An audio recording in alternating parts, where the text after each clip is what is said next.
Hola mis amados, Dios los bendiga. Estoy nuevamente aquí con ustedes. Para mí es un placer el estar aquí para estudiar una porción de la palabra, la cual encontramos en el libro de Isaías, capítulo 38, versículos 1 al 6. Y dice así la palabra del Señor: En aquellos días Ezequías enfermó de muerte, y vino el profeta Isaías, hijo de Amós, y le dijo: Jehová dice así: ordena tu casa, porque morirás y no vivirás. Entonces volvió Ezequías sus rostros a la pared, e hizo oración a Jehová, y dijo: Oh Jehová, te ruego que te acuerdes ahora que he andado delante de ti en verdad y con íntegro corazón, y que he hecho lo que ha sido agradable delante de tus ojos. Y lloró Ezequías con gran lloro. Entonces vino palabra de Jehová a Isaías diciendo: Ve y di a Ezequías: Jehová Dios de David tu padre dice así: He oído tu oración y visto tus lágrimas. He aquí que yo añado a tus días 15 años, y te libraré a ti y a esta ciudad de mano del rey de Asiria, y a esta ciudad ampararé. Pues bien, mis amados, la vida del rey Ezequías se encuentra registrada en el libro de Segunda de Reyes, en los capítulos 18 al 20, y Segunda de Crónicas 29 y 32. La historia del rey Ezequías es una historia muy interesante, una historia que muestra el gran amor de Dios y su gran poder. Es una historia que vislumbra ese carácter inamovible de Dios. Es una historia que nos deja entrever su plan perfecto para nuestra vida. Una historia que nos muestra cómo Dios devela lo que hay en nuestro corazón, con el fin de que procedamos al arrepentimiento. Pues Él no quiere que muramos, sino que vivamos. De tal manera que cuando menos lo esperamos, Él hace el milagro en nuestra vida.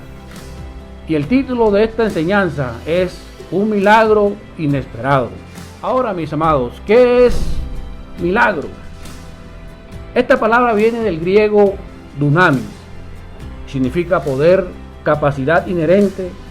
Se usa de obras de origen y carácter que no podrían ser producidas por agentes y medios naturales. Según la RAE, la palabra milagro es un evento atribuido a la intervención divina. Es un hecho no explicable por las leyes naturales y que se atribuye a la intervención sobrenatural de origen divino. Es un suceso extraño que excede los límites regulares de la naturaleza. El reinado de Ezequías duró 29 años. Este rey comenzó a reinar a la edad de 25 años. Fue un hombre que hizo lo recto delante de Dios. Él quitó la idolatría de Israel.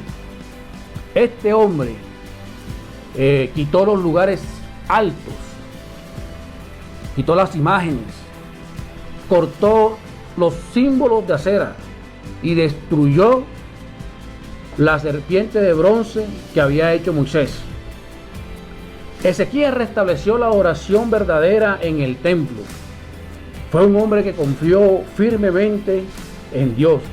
Fue un fiel seguidor del Señor y lo obedeció en todos sus mandamientos. Y en consecuencia de ello, Ezequías fue un hombre prosperado en todo. Ezequías fue un hombre que se rebeló contra el rey de Asiria y no le sirvió. Así que ni antes ni después hubo en Judá un rey como Ezequías. Aunado a lo anterior, vemos nosotros que transcurridos 14 años de su reinado, es decir, a la edad de 39 años del rey Ezequías, le sobrevino una enfermedad.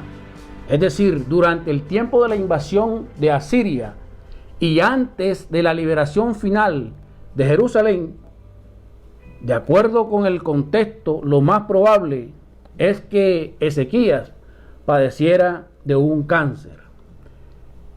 O sea, literalmente Ezequías estaba mal, estaba tan grave que iba a morir a causa de esa enfermedad que la quejaba. Él se quejaba mucho de ese dolor. Ahora, veamos por qué es probable que sea un cáncer. En Isaías 38:21, la Nueva Biblia Viva dice lo siguiente: preparen un ungüento de higos, úntenselo en el divieso y sanará. Esto lo dijo el profeta Isaías a los siervos de Ezequías. La palabra divieso es un tumor puntiagudo y duro que se forma en el espesor de la piel por inflamación de un folículo sebáceo. Ese es un divieso. En otra versión, en la Reina Valera, la palabra habla de que Ezequías tenía una llaga. Es decir, y en la Biblia Viva habla de esta palabra, divieso, que es un tumor maligno. O sea, se le convirtió en algo canceroso, es lo más probable. Así pues, viendo todo esto, surge una pregunta: ¿cómo es que un hombre del talante de Ezequías padecía una enfermedad y por ende iba a morir? ¿Cómo así? Más adelante vamos a descubrir qué fue lo que pasó. Pero aquí debemos nosotros tener claridad de lo siguiente, mis amados, y es que Dios envía al profeta Isaías para advertir a Ezequías que pusiera en orden su casa. Es decir, Dios lo que le estaba diciendo a Ezequías por medio del profeta Isaías, o lo que le estaba sugiriendo, era que revisara su corazón. Dios lo que le estaba develando era que en algún momento de su vida Él le abrió la puerta al enemigo para que destruyera su vida. Algo estaba mal en el rey Ezequías, que él no quería reconocer, y era lo que Dios trataba que este rey descubriera. En la Biblia encontramos que Jesús dijo que el ladrón vino a hurtar, matar y destruir, pero que yo he venido a dar vida y vida en abundancia. Eso fue lo que hizo el Señor Jesucristo. El diablo mata, pero Jesús resucita. Jesús da vida en abundancia. Y vamos a comprender ahorita más adelante el porqué. Nosotros no debemos pensar siquiera que fue Dios quien le envió esa enfermedad al rey Ezequías. Tampoco que él la permitió, porque un padre ni quiere ni permite cosas nefastas en la vida de un hijo. Ningún padre quiere eso. Siempre quiere lo mejor para sus hijos. Sino que Dios no puede hacer nada cuando nosotros nos desviamos, cuando somos los causantes de labrar nuestro propio destino. Ahora, Dios sí se vale de aquellas cosas malas en nuestra vida para el cumplimiento de su plan perfecto. Nosotros sabemos que todo lo que procede de Dios es bueno. Nosotros tenemos que ser conscientes que esta enfermedad de Ezequías no provino de él, de nuestro padre, sino que provino de ¿quién? De Satanás, del padre de mentira, del padre de maldad. Porque todo lo malo procede de ¿quién? Es de Satanás. Nosotros debemos entender que todo esto es consecuencia del pecado. De tal manera, mis amados, que la enfermedad de Ezequías vino cuando su corazón se enalteció, se ensoberbeció, se envaneció, es decir, se llenó de orgullo. Y veamos por qué. Segunda de Reyes, en el capítulo 18, los versos 13 al 16 en la Nueva Biblia Viva, mire lo que dice la palabra. Más tarde, en el año 14 del reinado de Ezequías, el rey Senaquerib de Asiria sitió y capturó todas las ciudades fortificadas de Jesús. El rey Ezequías quería la paz y envió este mensaje al rey de Asiria, que estaba en Laquis: he hecho mal, pagaré cualquier tributo que me pidas con tal de que te vayas. El rey de Asiria le exigió 9.900 kilos de plata y 990 kilos de oro.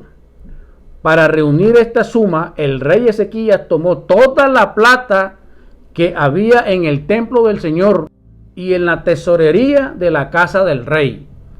Además, tuvo que quitar el oro de las puertas del templo del Señor y de los postes con que él mismo los había recubierto, y lo dio todo al rey de Asiria.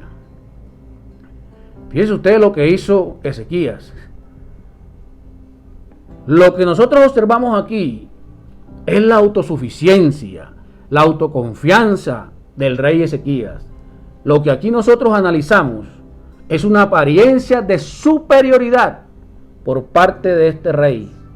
Vemos un Ezequías actuar en su propia prudencia. ¿Por qué? ¿Quién le dijo a Ezequías que hiciera paz y tomara esa decisión de pagar tributo al rey de Asiria, y máxime con los tesoros del templo? ¿Acaso él consultó a Dios lo que debía hacer? La respuesta es no. A la luz de la palabra nos damos cuenta que él no hizo eso. La palabra soberbia está relacionada con el orgullo, con la arrogancia, ¿sí? Con la altivez de corazón.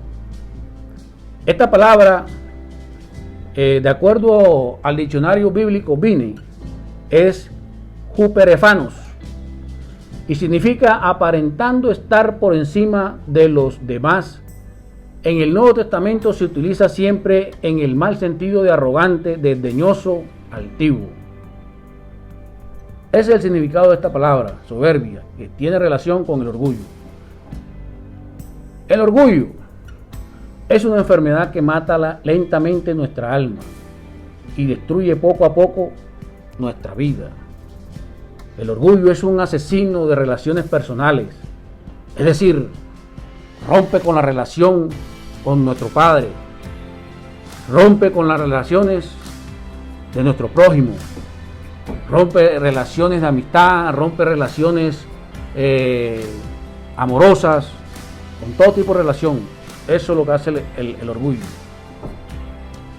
Destruye relaciones.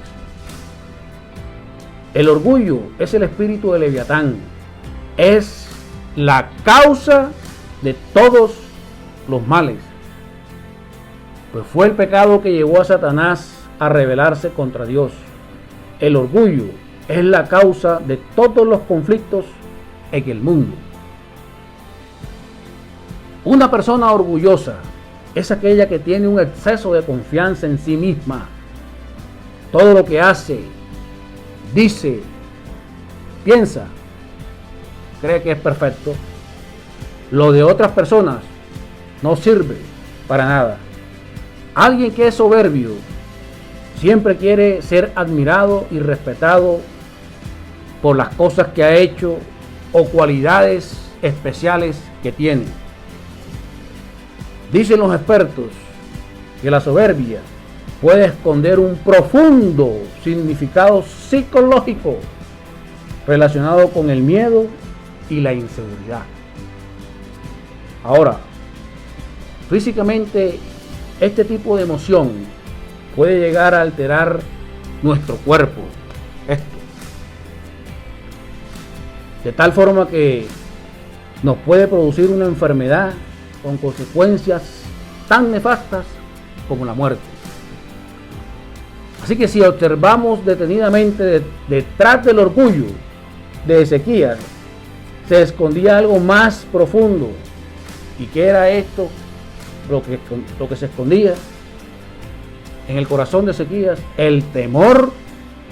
Nosotros vemos en el caso de Adán y Eva en el huerto del Edén, cuando ellos cayeron en el pecado, vemos nosotros que la primera reacción de ellos fue el temor, o sea, el miedo. Cuando escucharon la voz de Dios y Dios les preguntó ¿dónde están? Ellos estaban escondidos y dijeron que se habían escondido por miedo.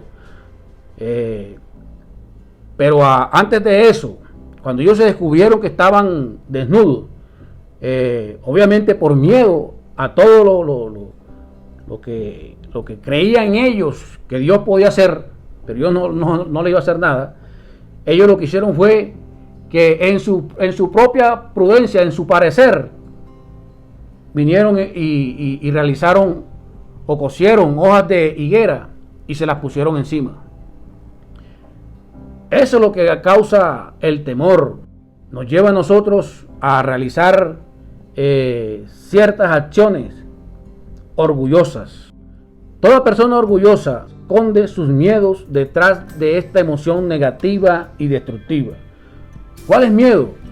Miedo a la muerte, miedo al futuro, miedo a la soledad, miedo al fracaso, miedo al que dirán, miedo a perder un trabajo, miedo a muchas cosas. Y eso es lo que en algún momento de nuestra vida nos suele pasar a nosotros. Frente a ciertos escenarios de nuestra vida, nosotros dudamos del Dios grande y maravilloso que tenemos. Y nuestros miedos nos paralizan o nos hacen actuar insensatamente.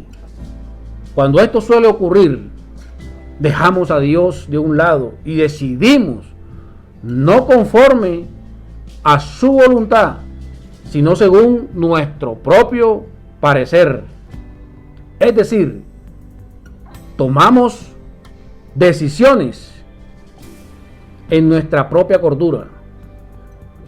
Confiamos en nosotros mismos y en las cosas que tenemos, como cuáles, como el dinero, las cosas materiales, todas esas cosas. Nos sentimos seguros con eso, más que en Dios. Nosotros nos creemos que sabemos todas las cosas, que somos expertos en cualquier tema. Y eso no es así, mis amados. Nuestra fe debe estar siempre puesta en el Señor Jesucristo, en el Dios Todopoderoso, en el Dios Hacedor de milagros. En Él tiene que estar puesta la confianza de nosotros. La Biblia dice, puesto los ojos en el autor y consumador de la fe, que es Jesucristo. Y lo que ha vencido al mundo es nuestra fe. Cuando el Señor Jesús estaba pronto a ser arrestado, antes de esa situación, Jesús ya le había manifestado a sus discípulos lo que iba a acontecer con él. El apóstol Pedro le dijo al Señor Jesús, aunque todos se escandalicen, yo no me escandalizaré. O sea, el apóstol Pedro se jactó diciendo esas palabras. Orgullo.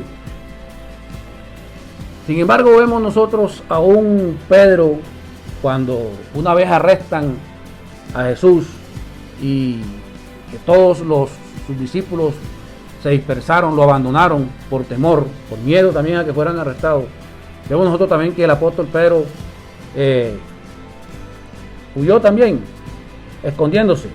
Y cuando lo identifican y le dicen que él era uno de los discípulos de Jesús, ¿qué dice Pedro?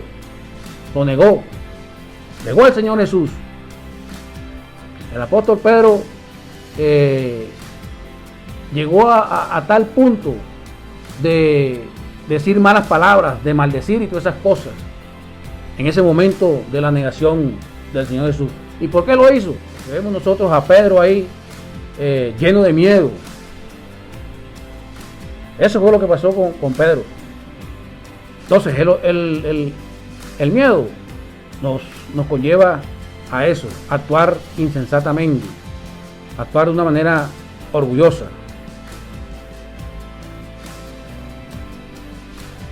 Sin embargo, vemos nosotros a un Pedro que se arrepintió. Él no le dio largo a ese asunto. Se arrepintió porque dice la palabra que él lloró amargamente. Se arrepintió de lo que había hecho. Reconoció su pecado. En este orden de ideas vemos el gran amor de Dios para con Ezequías, aún a pesar de su falla, mostrándole el estado de su corazón. Eso fue lo que hizo Dios, mostrarle la condición de su corazón, cómo estaba él. Dios lo que esperaba de este rey era que descubriera lo que estaba mal en su vida. Cuando este hombre se descubrió, se humilló, oró al Dios Todopoderoso y se arrepintió. Aquí nosotros vemos, en este caso de Ezequías, la misma similitud con David. Cuando fue David confrontado con el profeta Natán, vemos nosotros que David había también pecado cuando se acostó con Betsabé, cuando ordenó matar a Urías y todas las cosas malas que David hizo. Cuando fue confrontado por el profeta Natán, David tuvo la misma actitud, se arrepintió de su pecado. Y lo que se merecía David era la muerte. Sin embargo, vemos nosotros ahí también el amor de Dios reflejado en David. Y eso es lo que el Señor espera hoy de nosotros, o de muchos de nosotros.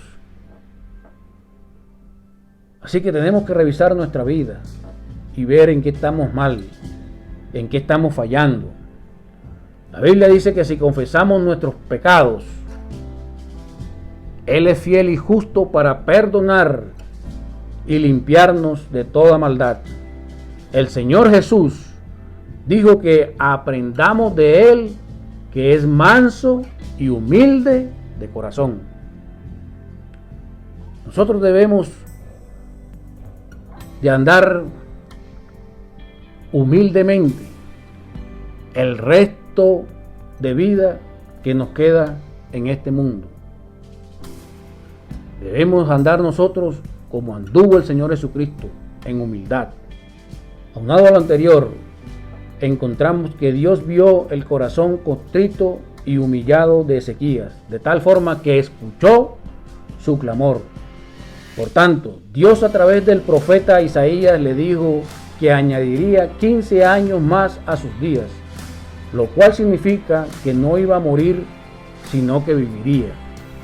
Cuando analizamos esto, descubrimos que realmente este fue el tiempo que Dios determinó dentro de su plan perfecto para Ezequías. Y no iba a ser cortado no por el Señor, sino por él mismo, por su orgullo. Así que no estaba dentro del plan de Dios la muerte de Ezequías. Hasta tanto no se cumpliera el propósito, no era la voluntad del Padre Celestial que este rey muriera de esa manera tan vergonzosa, es decir, por causa de esa enfermedad, a la edad de 39 años. Esa no era la voluntad de Dios. Vemos que Ezequías físicamente murió, pero él no murió enfermo.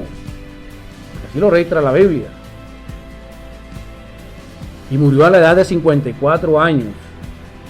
Es decir, cuando el propósito de Ezequías fue cumplido. Murió en el tiempo perfecto de Dios, es decir, en el kairos de Dios. En ese tiempo. No el tiempo cronos. Este fue el milagro inesperado que Ezequías vio en su vida. Es decir, de que Dios lo sanó de la enfermedad y lo libró de la muerte.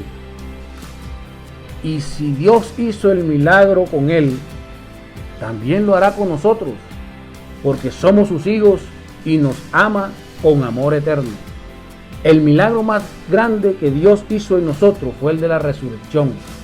El sacrificio y muerte de Jesucristo en la cruz del Calvario dio lugar a que esto fuera posible para todo aquel que cree en Él. Pues por la fe en Cristo nosotros hemos sido sanados de toda enfermedad, Hemos sido liberados de todo aquello que aqueja nuestra alma. Hemos pasado de muerte a vida. Nosotros estamos en este mundo para cumplir un propósito y nada detendrá el plan diseñado por Dios para nuestra vida. Nada hará que lo que nuestro Padre ha determinado para nosotros no se cumpla. Así que no moriremos, sino que viviremos. Maravilloso. Por tanto, por el amor que nuestro Padre nos tiene y para la gloria suya, veremos siempre su gloria manifestarse en nuestra vida, mis amados. ¿Queremos un milagro en nuestra vida? Ya sabemos cuál debe ser nuestra actitud. Y aunque no lo veamos inmediatamente, esperémoslo, porque llegará, se dará. Nuestra fe desatará el milagro que tanto esperamos. Termino diciendo lo siguiente, mis amados. En Isaías 53, 5, 6, la Nueva Biblia Viva dice lo siguiente: pero Él fue herido y maltratado por los pecados nuestros. Se le castigó para que nosotros tuviéramos paz. Lo azotaron y nosotros fuimos sanados. Por su sufrimiento, nosotros fuimos quienes nos extraviamos como ovejas. Nosotros quienes seguimos nuestro propio camino. Pero Dios echó sobre Él la culpa y los pecados de cada uno de nosotros. Pues bien, mis amados, esto ha sido todo por hoy. Nos vemos en otra próxima oportunidad. Dios los bendiga. Chao, chao.